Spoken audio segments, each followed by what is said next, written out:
안녕하세요. 웅덩이 매매법 레버리지 ETF 장기 투자자 디벨로몽입니다. 오늘도 계좌 먼저 공개하고 시작합니다. 왼쪽의 미국 직투 계좌는 2억 수익 중이며 오른쪽의 ISA 계좌는 610만원 수익 중입니다. 두 번째 미국 직투 계좌는 900만원 수익 중이며 여기에 환차익과 마지막으로 비트코인 7,200만원 수익이 있습니다. 현재 기준 총 3억 3천만원 정도 수익 중인 상황이고요. 자, 최근 단기간 동안 매우 크게 빠르게 상승해준 미국 증시죠? 이따 뒤에서 언급드리겠지만 25거래일 기준으로 무려 18% 정도 상승했는데요. 이는 미국 주식 역대 6번째 상승폭 기록입니다. 즉 최근 한 달 동안 역대급으로 폭등해줬다 라고 여러분이 생각해 주시면 됩니다. 그래서 그런지 그동안 강력했던 최근 한 달 동안과는 좀 다르게 슬슬 매수세가 약해지고 있다 라는 느낌이 드는 요즘입니다. 자, 그럼에도 전 다시 강세장이 시작되었으며 강세장 속 숨고르기 순환매 장세다 라고 현재 상황을 바라보고 있습니다. 제가 왜 그렇게 생각하냐? 어제 맵을 살펴보면 다른 섹터들은 대부분 초록초록했는데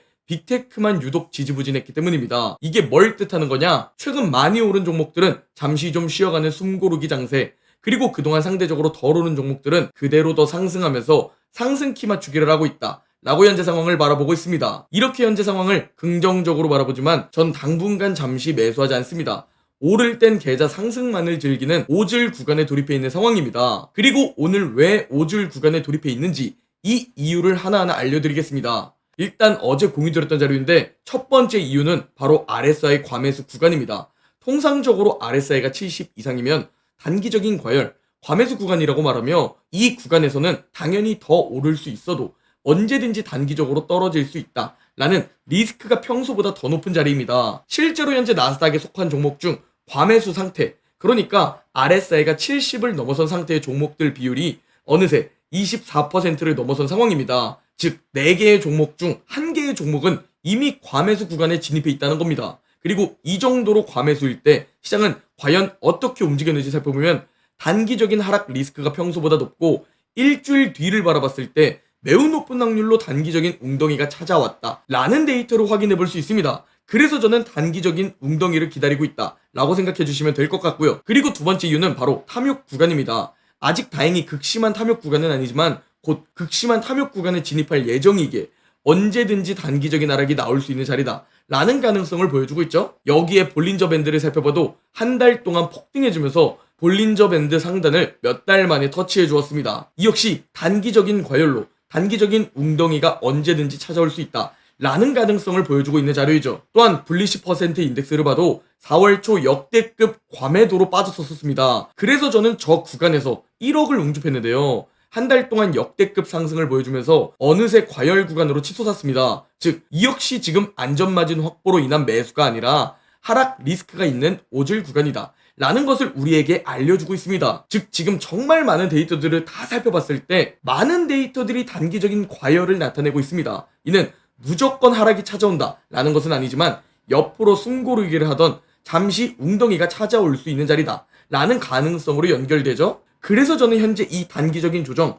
얕은 웅덩이라도 기다리고 있습니다. 그리고 웅덩이가 찾아오면 저는 오질 구간에서 다시 웅줍 구간으로 전환할 겁니다. 왜냐면 저는 이를 중장기적인 관점에서 여전히 기회라고 바라보고 있기 때문입니다. 자, 4월 8일 최저점을 기준으로 25거래일 동안 플러스 18% 상승한 S&P 500입니다. 이는 역대 미국 주식 6번째 급등 기록입니다.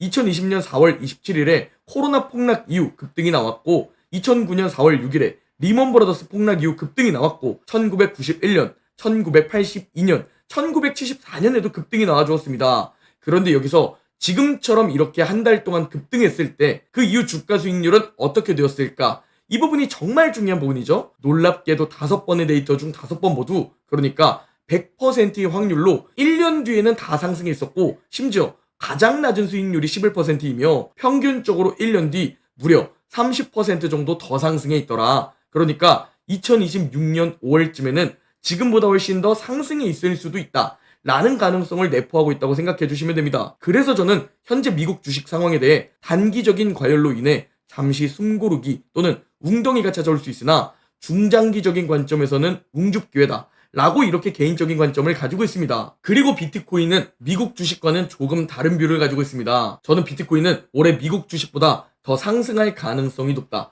라고 제 개인적인 관점을 그대로 가지고 있습니다. 특히 최근 하락 추세 돌파 상승, 맥드 골든 크로스, 지지유 반등, 글로벌 유동성 M2 등 여러 지표들을 다 살펴봤을 때 다시 미국 주식보다 비트코인의 매력도가 올라갔다 라고 현재 상황을 바라보고 있습니다. 저는 4월 8일 최저점에서 멤버십 분들은 아시겠지만 미국 주식이 비트코인보다 훨씬 더 지금 매력적이다. 비트코인의 마이너스 30% 하락과 나스닥 마이너스 25% 하락을 비교하면 훨씬 더 미국 주식이 현재 매력적인 구간이다 라면서 리밸런싱과 함께 미국 주식을 1억 공급했는데요. 한 달이 지난 지금 미국 주식은 그대로 그 하락폭을 회복했습니다. 전고점까지 얼마 남지 않은 상황입니다.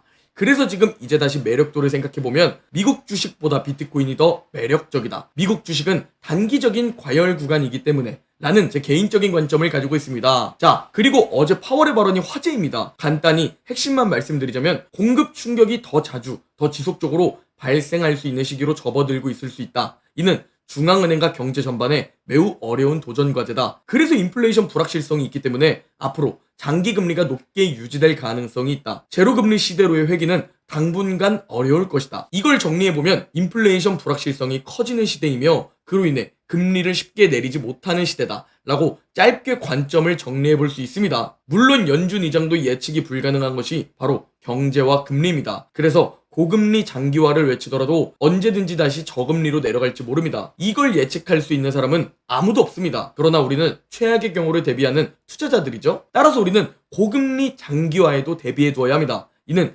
주식시장과 비트코인에는 부담을 주는 요인이며 여러분의 자산 수익률에도 부담을 주는 요인일 수 있습니다. 따라서 투자 난이도가 평소보다 훨씬 높아질 수 있다는 거죠. 저는 고금리 장기화 때 주식 비중은 어느 정도로 둘 것이고 비트코인 비중과 현금 비중은 어떻게 들고 갈지 어느 정도 이미 정리를 해두긴 했습니다. 제 소중한 자산을 지키기 위해 그러면서도 자산을 불려나가기 위해 가장 적절한 전략과 비중을 어느 정도 정해두었습니다. 때가 되면 리밸런싱을 할 수 있겠죠? 이 부분은 아직 좀 멀었으니까 참고만 해주시고 전 이제 다시 강세장이 시작되었다고 판단해 스윙 투자도 슬슬 째려보고 있습니다. 제가 앞으로 기회를 또 어떻게 잡는지 또 어떻게 스윙 투자를 해서 자산을 불려나가는지 이 부분 참고하고 싶다면 고정 댓글 확인하시면 후회 없으실 겁니다. 여러분 핵심은 간단합니다. 오를 땐 계좌 상승을 즐기시고 웅덩이에서 줍줍하는 오줄웅줍 투자자가 되는 것이 핵심입니다. 오늘 영상은 여기까지입니다. 제 영상이 도움이 되셨다면 구독, 좋아요, 댓글, 알림 설정 부탁드립니다.